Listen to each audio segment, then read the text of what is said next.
ये 1 घंटे का प्योर सिनेमा एक्सपीरियंस था। वेयरवुल्फ बाय नाइट मेरी जिंदगी को और रोशन कर देता है, क्योंकि मैंने कभी भी एमसीयू से कुछ भी मांगा है तो वो यही था। बकचोदी मत करो, सीरियस रहो, अपने काम की इज्जत करो और मजे दो। खैर, एमसीयू का TV special werewolf by night 1 घंटे के लिए एक ऐसी मूवी है जो अपने सब्जेक्ट मैटर के साथ रिस्पेक्टफुल, स्केरी और फन भी रहती है, जिसके ऊपर अपन और बात करेंगे। मगर इससे पहले मोटी मोटा इसकी कहानी जान लेते हैं कि सबसे पहले एक ग्रुप ऑफ मॉन्स्टर हंटर्स को ब्लडस्टोन कैसल में बुलाया जाता है एक फ्यूनरल के लिए, क्योंकि उनका जो लीडर है यूलिसिस ब्लडस्टोन, उसका देहांत हो चुका है। उनकी मौत के बाद ब्लडस्टोन वेपन का अपना उसको एक नया मास्टर चाहिए, जिसको सिर्फ एक जिम्मेदार और सबसे इंपॉर्टेंट मॉन्स्टर हंटर ही जीत सकता है। तो आगे चल के सब अपने फ्यूनरल वाला रिचुअल करते हैं, सब अपने अपने कैरेक्टर्स को इंट्रोड्यूस करते हैं कि हमने कितनों को मारा, किसकी कितनी भौकाल है। लेकिन जैक रसल ने सबसे ज्यादा जाने ली होती है, वो भी इतनी ज्यादा कि वो एक्चुअल में गिनती भी करना भूल चुका होता है। हमें आगे पता चलता है कि जैक को तो ब्लडस्टोन चाहिए भी नहीं था, वो तो सिर्फ अपने दोस्त को यानी मैन थिंग को छुड़ाने आया है, ऑल्सो नोन एज टेड, जिसके चलते वो एल्सा ब्लडस्टोन के साथ बॉन्डिंग भी करता है। जब वे अनफॉर्चुनेटली ग्रेव रूम में कैद हो जाते हैं, वो उसकी अपनी सारी प्लानिंग वनिंग बताता है कि मेरे दोस्त को छुड़वा दो, ब्लडस्टोन तुम रख लो।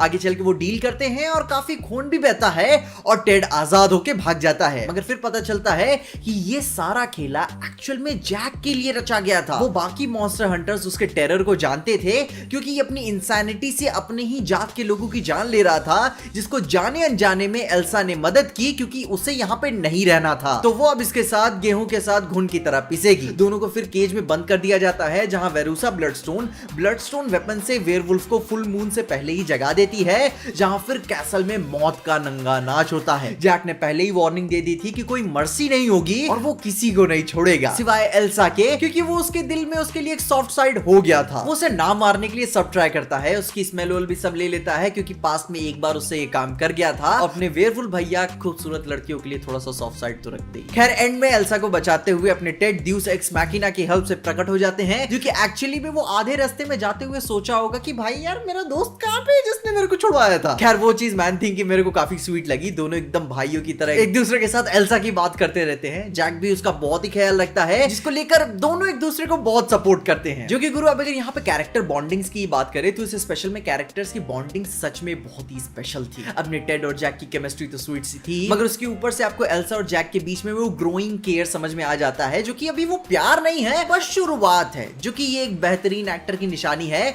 कि वो अपनी एक्टिंग से ही बहुत कुछ कह जाता है। I mean, जब वो उसे शुरू में डेस्परेशन में सूंघ रहा होता है और फिर कहता भी है कि ये एक बार काम कर गया था, तो मैं महसूस हो जाता है कि वो फिर किसी को अपने को नहीं खोना चाहता, वो भी इस टाइम पे जब वो किसी को पसंद करना शुरू ही किया है। तो मैं बाकी कैरेक्टर्स की चाल भी समझ में आ जाती है कि ये षड्यंत्र भाई शुरू से ही जैक के लिए रखा गया था, क्योंकि इन एक्चुअल कभी भी मॉन्स्टर हंटर्स एक दूसरे पे अटैक नहीं करते। वो सिर्फ एल्सा और जैक को ही मारना चाहते थे, क्योंकि ये हंट कभी मैन थिंग के लिए था ही नहीं। ये शिकार सिर्फ वेयरवुल्फ का था, जिसमें एल्सा भी अब पिस रही थी। खैर, वो तो कहानी के छोटे बड़े जो नुआंसेस चलेंगे वो तो चलेंगे, मगर अब अगर इसके विजुअल स्टाइल की बात करें तो गुरु, इसका विजुअल एक्सपीरियंस बहुत खूबसूरत था। माइकल गियाचिनो का ये पहला काम है, क्योंकि ओरिजिनली वो एक म्यूजिक कंपोजर है, और जो उन्होंने अपने बेस्ट ऑफ बोथ वर्ल्ड के टैलेंट्स को एक दूसरे के साथ ब्लेंड किया है, एक प्रॉपर सिनेमा एक्सपीरियंस मिलता है। जो कि भाई कहने को ये सिर्फ एक टीवी स्पेशल है, मगर यूनिवर्सल मॉन्स्टर्स के विजुअल स्टाइल को इसमें ऐड करके इन्होंने 4 चांद लगा दी। आपको जैक के पहले ही वॉकिंग शॉट में समझ में आ जाता है कि भाई कुछ बहुत ही बड़ा और ग्रैंड होने वाला है। और ऊपर से मैं इस बात के लिए हैरान था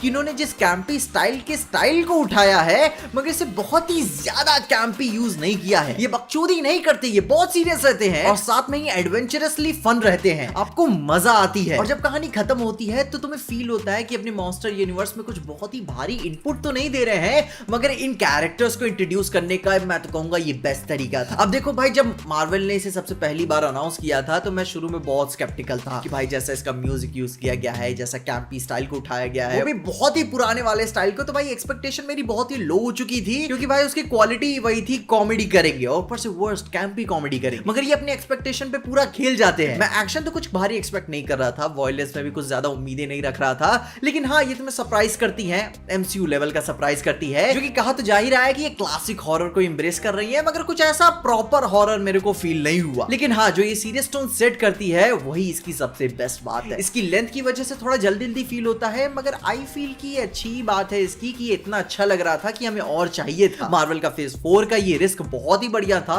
तो होप करता हूं कि हमें इसे और कैरी ऑन करते हुए देखने को मिलेगा और टेड और जैक के बारे में और भी चीजें देखने को मिलेंगी। ऊपर से मजे की बात बताऊं, ये साले एक्नॉलेज करते हैं कि इनका मॉन्स्टर वर्स अपने अर्थली एवेंजर्स के नीचे एग्जिस्ट करता है, जो कि एज अ मेटाफोर था और वर्ड्स को दिखाने का, क्योंकि heaven is above us and hell is below us. और अगर आगे केविन फाइगी इसका मूड बनाते हैं तो काफी कुछ अच्छा बोल्ड देखने को अपन को मिल सकता है। ओवरऑल मैं बोलूं तो बहुत ही एंजॉय किया मैंने, मजा आई, एमसीयू की तरफ से कुछ नया मिला। बस तकलीफ यही है कि भाई मार्वल ने इसे भाई मार्केट नहीं किया अपने आर रेटेड प्रोजेक्ट को, जैसे वो अपने बाकी प्रोजेक्ट्स को करता है। ऊपर से भाई हिंदी में इंडियन ऑडियंस के लिए डब भी नहीं किया, रीच और कम हो जाएगी, जो कि भाई एमसीयू को करना तो जरूर चाहिए था, वरना ये तो एमसीयू के डिज्नी प्लस शोज के कंपैरिजन में बहुत ही बढ़िया था, सीरियस भी है और तुमको मजा भी देता है। खैर तुम बताओ क्या तुम्हें मजा आई, क्योंकि मैंने तो बहुत ही अच्छा टाइम बिताया। इन सब बातों के साथ साथ तुम अपने एक्सपीरियंसेस मुझे जरूर बताना कि तुम्हें इस मूवी में स्पेशली क्या बात अट्रैक्ट करती है। और ये सारी बातों के साथ साथ अगर आपको एमसीयू में डेयरडेविल का पहला इंट्रोडक्शन देखना है तो आप मेरी ये वाली वीडियो जरूर चेकआउट करना, शी हल्क की,